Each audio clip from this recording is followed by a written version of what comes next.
मैं सुरेश यादव सक्सेस अड्डा for you channel में आप सभी का स्वागत करता हूं। ठीक है, जैसे लेक्चर 4 तक हो चुका है, आज लेक्चर 5 है। तो लेक्चर 4 में हमने क्या पढ़ा था? लेक्चर 4 में हमने कलर कोडिंग पढ़ी थी रजिस्टर की। ठीक है, आज हम लोग पढ़ेंगे किरचॉफ का नियम। ठीक, किरचॉफ का नियम पढ़ेंगे। तो किरचॉफ का जो नियम होता है ये ओम के नियम की अपेक्षा बहुत ज़्यादा यूज होता है। क्यों? क्योंकि ओम के नियम के द्वारा जटिल परिपथों को सॉल्व नहीं किया जा सकता है। तो जटिल परिपथों को सॉल्व करने के लिए हम लोग कौन सा नियम यूज करते हैं? किरचॉफ का नियम। जो किरचॉफ का नियम है वो दो प्रकार का होता है। ठीक, जो किरचॉफ के नियम है, जो नियम दिए गए हैं किरचॉफ के द्वारा, कितने हैं? दो हैं। दो नियम है। पहला नियम होता है, प्रथम नियम बोलते हैं। प्रथम नियम को बोला जाता है केसीएल, और जो हमारा द्वितीय नियम होता है जिसको बोला जाता है केवीएल, किरचॉफ वोल्टेज लॉ। ठीक, तो हम लोग चलते हैं पहले नियम पे, किरचॉफ का प्रथम नियम।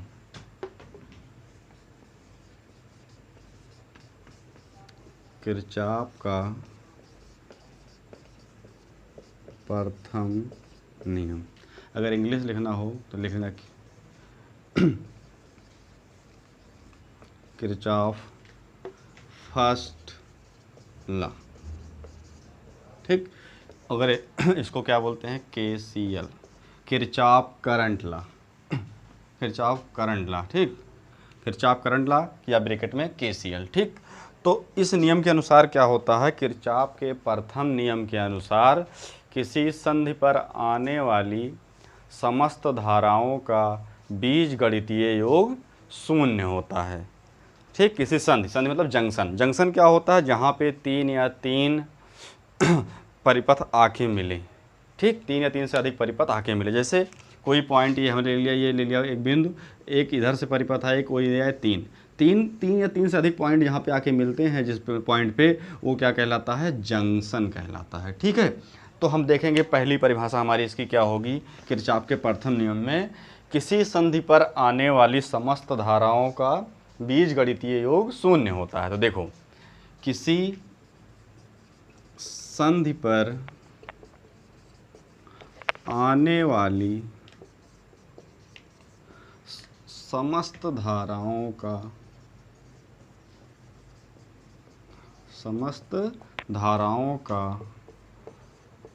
बीजगणितीय योग शून्य होता है। ठीक, ये हो गया इनका स्टेटमेंट। या फिर दूसरे शब्दों में क्या लिख सकते हैं? किसी संधि पर आने वाली धारा बराबर जाने वाला।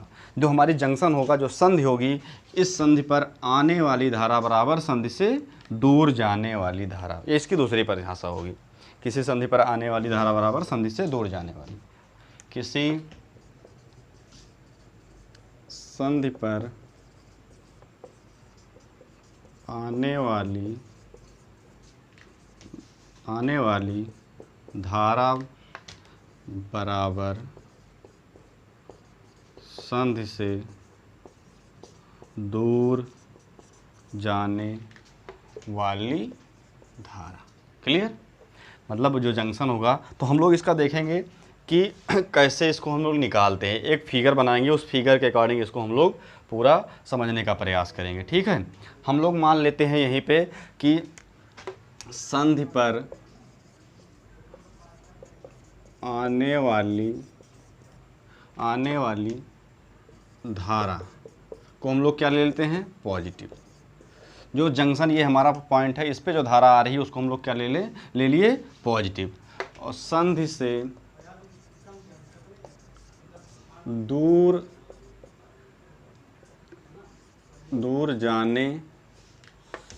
दूर जाने वाली धारा क्या हो जाएगी? नेगेटिव ले लेते हैं। ठीक, अब हम लोग देखेंगे कैसे इसको निकालते हैं। ये कॉन्सेप्ट हमें याद रखना है आपको कि संधि पर आने वाली धारा जो होगी वो पॉजिटिव लेंगे, जो संधि से दूर जाएगी उसको हम लोग क्या लेंगे? नेगेटिव लेंगे। ठीक, तो हमारा परिभाषा क्या हो गया? किसी संधि पर आने वाली समस्त धाराओं का बीजगणितीय योग शून्य होता है, या फिर संधि पर आने वाली धारा बराबर संधि से दूर जाने वाली धारा। ठीक, इस कॉन्सेप्ट पे हम लोग चलते हैं इस परिभाषा के अनुसार और समझते हैं इसको। ठीक, तो हमारा देखो फिगर आ गया। तो फिगर देखो, इसको देखते हैं। हमने मान लिया कि ये हमारी ढेर सारी धाराएं एक पॉइंट पे आ रही हैं, ठीक। ये मान लो हमारी I1 है, ये हमारी I2 है, ये हमारी I3 है, और ये हमारा I4 है, और ये हमारी I5। ठीक, समझ में? ये हमारी 5 धाराएं हैं। कुछ धाराएं देखो जंक्शन पे आ रही हैं, कुछ जो हैं जंक्शन से या संधि से दूर जा रही हैं। अब आपको समझना है हमने जो कॉन्सेप्ट दिया है, हमने हमारी कॉन्सेप्ट जो दिया है और परिभाषा क्या कह रही है? किसी संधि पर आने वाली समस्त धाराओं का बीजगणितीय योग शून्य होता है। और बीजगणितीय योग शून्य होता है, उसको कॉन्सेप्ट का रखो देखो। और किसी जो देखो I1 धारा है, कहाँ आ रही है? संधि पे आ रही है, इसको हम लोग क्या लेंगे? ये पॉजिटिव, तो ये पॉजिटिव हो गया। और हमारी I2 क्या है? I2 देखो जंक्शन से कहाँ जा रही है? दूर जा रही है, तो यहाँ पॉजिटिव चिन्ह लगाएंगे। वह जो धारा है हमारी वो क्या है? संधि से दूर जा रही है, तो उसके साथ हमने क्या रखा? नेगेटिव। क्लियर? हमारी उसके बाद तीसरी देखो, तीसरी क्या है? जो ये भी संधि से क्या है? दूर जा रही है, तो ये भी क्या होगी? नेगेटिव। उसके बाद 4 क्या है? संधि पे आ रही है, I4 हो जाएगा। प्लस I5 देखो संधि से दूर जा रही है, तो माइनस इक्वल टू 0। देखो हमने क्या कहा? किसी संधि पर आने वाली समस्त धाराओं का बीजगणितीय योग, बीजगणितीय योग हमने लिख दिया सभी का योग शून्य होता है। ये चिन्ह हमने उस धारा के साथ रखा है जो उसके इनकमिंग आउटगोइंग के अनुसार है। ठीक है, अब देखो यहाँ पे क्या होगा। अब इसको हम लोग क्या करेंगे? I1 प्लस माइनस का गुणा होगा तो क्या हो जाएगा? Minus I2 minus I3 plus 4 minus क्या हो जाएगा? I5 equal to 0। क्लियर? यहाँ तक सबको समझ में आया? इसके बाद हम लोग आगे देखते हैं। आगे क्या करेंगे? अब देखो ये I1, उसके बाद I4 बराबर, देखो ये सब माइनस में इसको ट्रांसफ़र कर दो इधर। I2 इधर जाएगा पॉजिटिव हो जाएगा, प्लस I3 और I5 भी जाएगा, ये भी प्लस हो जाएगा, बराबर I। अब देखो I1 I4 क्या है? देखो I1 I4 जंक्शन पे आ रही है कि नहीं आ रही है? आ रही है। और बराबर I2 I3 I5, I2 I3 I5 क्या है? जंक्शन से दूर जा रही है। तो हमारा क्या हो गया? आने वाली धारा बराबर जाने वाली धारा। कहाँ से? जंक्शन से। ठीक, तो ये आने वाली धारा बराबर जाने वाली धारा हो गया, और यहाँ से बीजगणितीय योग शून्य का वो निकल के आ गया। तो हमारी परिभाषा के अनुसार पेपर में क्या आता है कि किरचॉफ के प्रथम नियम के अनुसार क्या सही है? तो आपको एक चीज़ ये लिखा मिलेगा, सिग्मा I इक्वल टू 0। ये क्या बता रहा? बीजगणितीय योग किसका? धारा का। किसी संधि पर आने वाली धारा का बीजगणितीय योग शून्य होता है। ठीक, ये बता रहा है। अब जो किरचॉफ का जो प्रथम नियम होता है, कभी कभी पूछ लेता है कि ये किस सिद्धांत पे काम करता है। तो किरचॉफ का जो प्रथम नियम है वो किस पे काम करता है? किस पे काम करता है? आवेश संरक्षण के सिद्धांत पर। ठीक, किरचॉफ का जो प्रथम नियम होता है किस पे काम करता है? आवेश संरक्षण के सिद्धांत पे। आवेश संरक्षण का सिद्धांत का मतलब होता है कि अगर कोई बॉडी है, उसमें अगर जो चार्ज होंगे या पॉजिटिव होंगे या नेगेटिव होंगे, अगर इसमें से एक चार्ज निकाला जाए, मान लो नेगेटिव निकाला जाए, तो इसमें क्या होगा? पॉजिटिव की संख्या बढ़ेगी, पॉजिटिव चार्ज निकाला जाएगा नेगेटिव, इसका मतलब इसका जो आवेश है वो संरक्षित रहेगा, घटेगा बढ़ेगा नहीं। एक घटेगा दूसरा बढ़ जाएगा उसके रेशियो में। ठीक है, तो संपूर्ण जो आवेश है वो संरक्षित होता है इसका। ठीक, तो किरचॉफ का जो प्रथम नियम होता है वो आवेश संरक्षण के सिद्धांत पर कार्य करता है। इस पॉइंट को जरूर लिख लेना। ठीक है, हम लिख दे रहे हैं यहीं पे, आप लोग उतार लेना। किरचॉफ का प्रथम नियम आवेश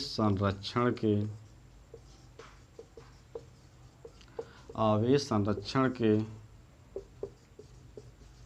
सिद्धांत पर कार्य करता है।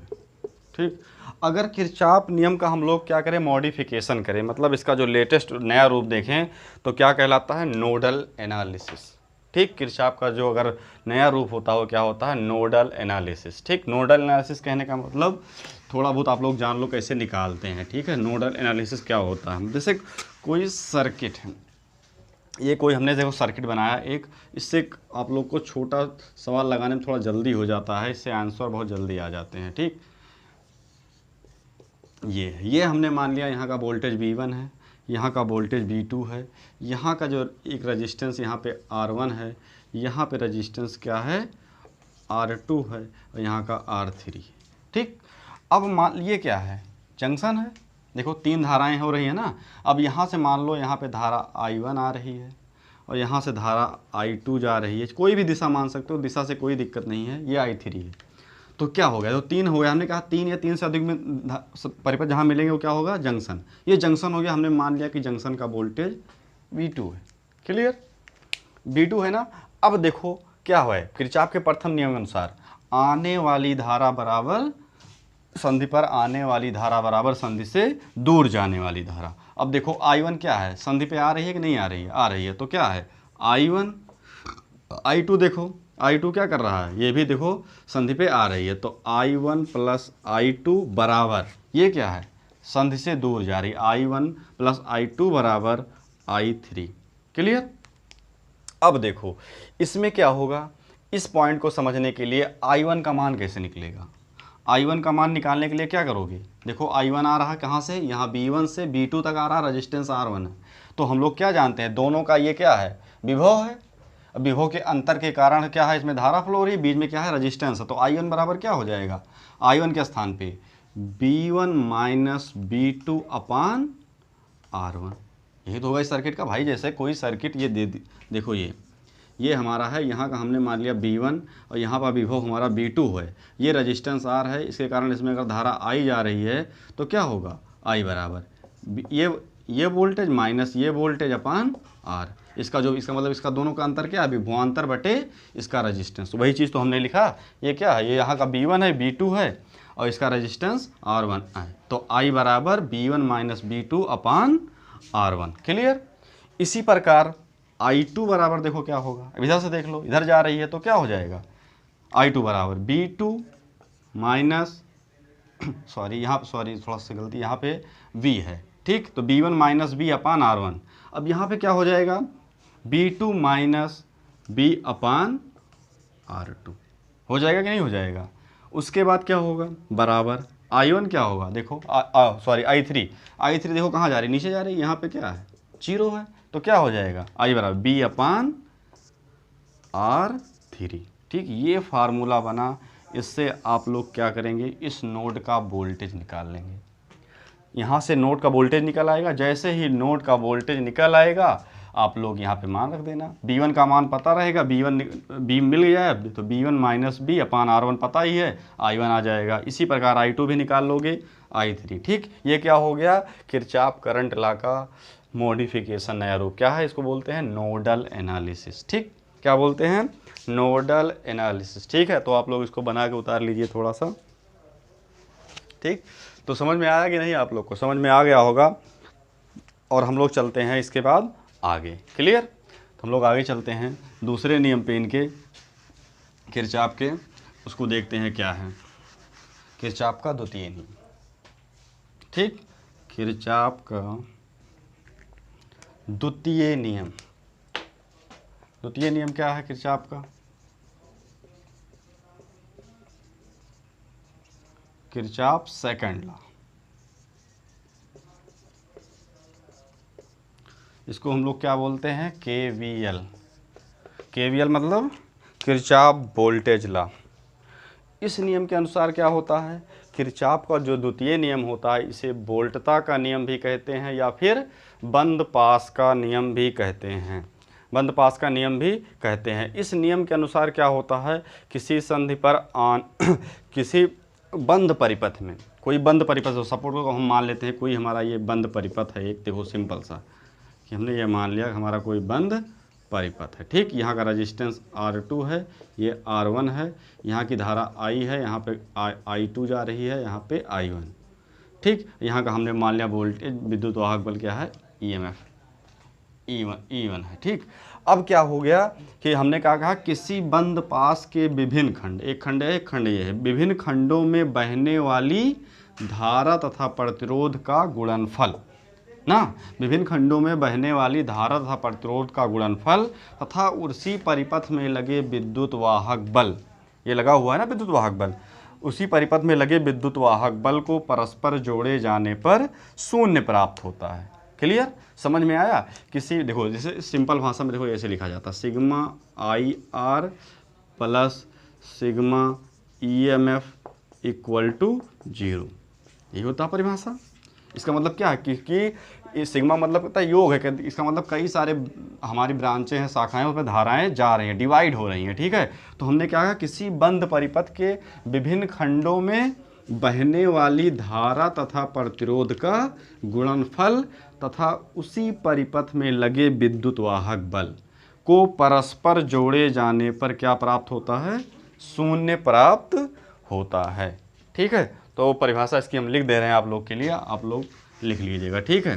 देखो इसे क्या कहते हैं, इसे वोल्टेज का नियम, वोल्टेज का नियम भी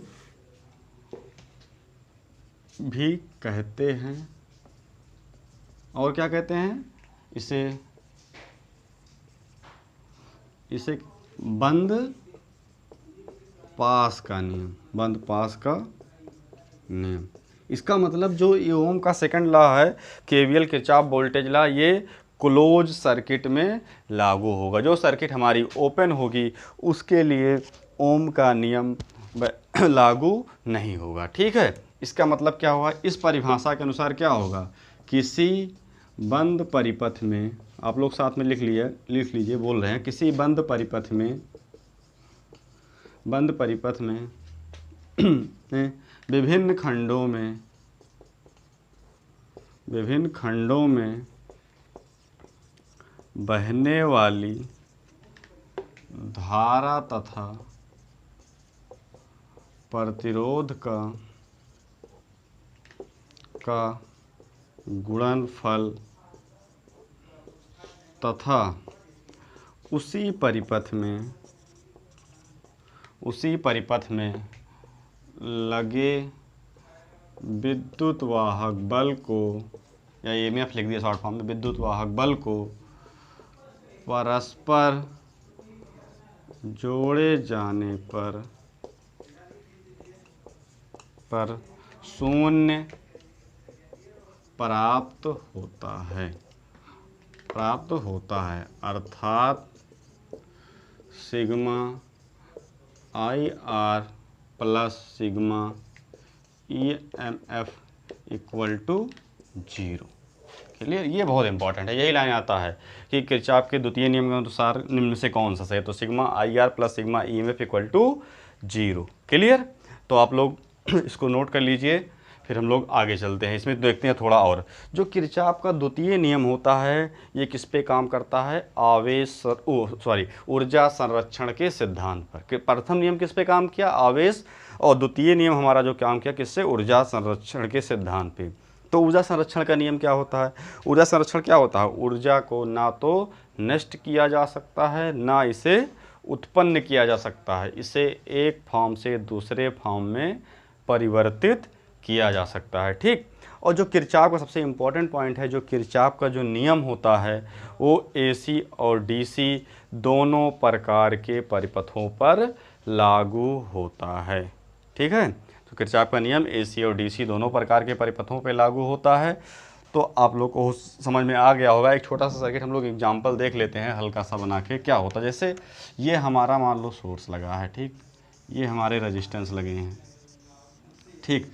तो इसमें क्या होगा, अगर इसका हमने इसमें R1 R2 लिख दिया, धारा I है, और इसमें जब वोल्टेज भी लगा है तो क्या होगा, इसका अगर हम उसके अनुसार लिखे किरचॉफ वोल्टेज के नियम से, तो क्या होगा, V माइनस, चूँकि यहाँ पे क्या होगा, ड्रॉपेज होगा, तो ड्रॉप होगा तो माइनस आएगा I इंटू R1, फिर क्या होगा, माइनस I इंटू R2। चूँकि हमने I इसलिए लिया है चूँकि सीरीज में कनेक्ट है, कहूँ कोई परिपथ नहीं है तो धारा डिवाइड नहीं, इक्वल टू 0, या फिर B बराबर I R1 plus I R2 equal to 0, ठीक। क्लियर। अब अगर इसका मतलब क्या हो गया, किरचॉफ का प्रथम नियम आवेश संरक्षण, द्वितीय नियम ऊर्जा संरक्षण के सिद्धांत पे आप लोग को समझ में आ गया होगा। तो हम लोग आज के लिए इतना ही, आगे फिर मिलेंगे। आपको हमारा सेशन अच्छा लगा होगा तो हमारे वीडियो को लाइक करिए, शेयर करिए, कमेंट करिए। आप लोग शेयर नहीं कर रहे हैं, खाली अपना देख के रह जाते हैं ना, चैनल को सब्सक्राइब भी नहीं कर रहे। आप लोग जल्दी से जल्दी चैनल को सब्सक्राइब करिए, फिर हम आप लोग को लाइव पढ़ाएंगे और अच्छे लंबे वीडियो आएंगे। आप लोग डिमांड करते हैं कि लंबी वीडियो आए, तो आप लोग इसको सब्सक्राइब करिए, वीडियो आपको लंबी मिले। Thank you for watching this video. Thank you.